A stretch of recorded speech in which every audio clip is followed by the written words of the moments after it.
د بېنظیر روپۍ چې دي دا شروع شوي دي که تاسو خپلې روپۍ راغلی نو تاسو خپلې روپۍ راغستی شئ خو د دې نه مخکې چې به تاسو کوم ځای کې د روپۍ راغستلې نو اوس هلته کې دا روپۍ چې دي دا نه میلاویږي د هغه ځایونو نه چې دی دا سیسټم یې ختم کړی لکه تاسو به بازار ته لاړئ نو ځای په ځای په دوکانونو کې چې دی دا روپۍ به میلاوېدلې نو د هغې دوکانونو دا سیسټم ختم کړی په دې وجه یې ختم کړی چې د هغو خلاف په شکایتونه جمع کېدل چې دوی د خلکو نه روپۍ کټ کوي چا چې به روپۍ راغستلې نو 1500 روپۍ چې دي دا به یې کټ کولی نو اوس دا روپۍ په کوم ځای کې میلاویږي او تاسو به دا په اسانو سره څنګه رالی په دې ویډیو کې به دې په حکم خو د هغې لپاره چې دی ویډیو به پوره ګورئ یو لایک شیر کمنټ چې دی ویډیو له به لازم ورکوئ بل دا ویډیو معلوماتي ده او د غریبانو دپاره ده نو مخکې شیر کړئ چې نور غریبانو ته هم ورسي نو د بېنظیري انکم سپورټ پروګرام روپۍ چې دي دا شروع شوي دي تر اوسه پورې چې دی 19 لکه کسانو چې دي دغه روپۍ راغستې دي خو کم کسان چې پاتې دي او هغه خپلې روپۍ رالي نو تاسو به اوس ځئ کیم سیټ ته لکه د دې نه مخکې چې کوم ځای کې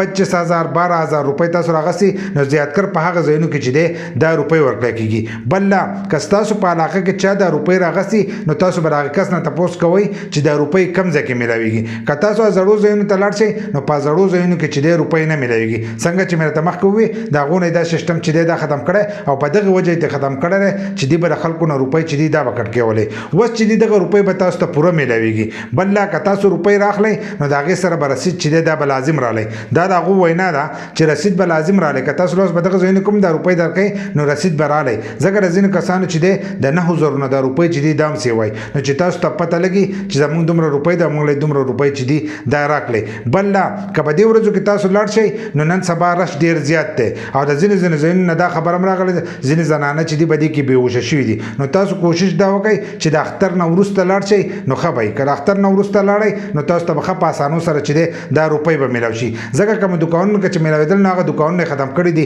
هغه ځای په ځای میلاوېدل نو رش په کم و نو نن سبا په یو نیم ځای کې چې دی دا میلاویږي نو هلته ډېر زیات رشي نو تاسو کوشش دا وکئ چې د اختر نه وروسته لاړ شئ نو رش په کم شوی نو تاسو ته به روپۍ چې دي دا په اسانو میلاو شي نو دا یو شارټ غونته کې اپډیټ و ما د دې سره شیر کړم تاسو راولئ دا ویډیو مخکې شیر کړئ چې نورو کسانو ته هم ورورسي او د داسې نورو ویډیوګانو لپاره زموږ د فیسبوک پیج هم د ځان سره فالو کړئ او یوټیوب چینل چې دی هغه هم د ځان سره سبسکرایب کړئ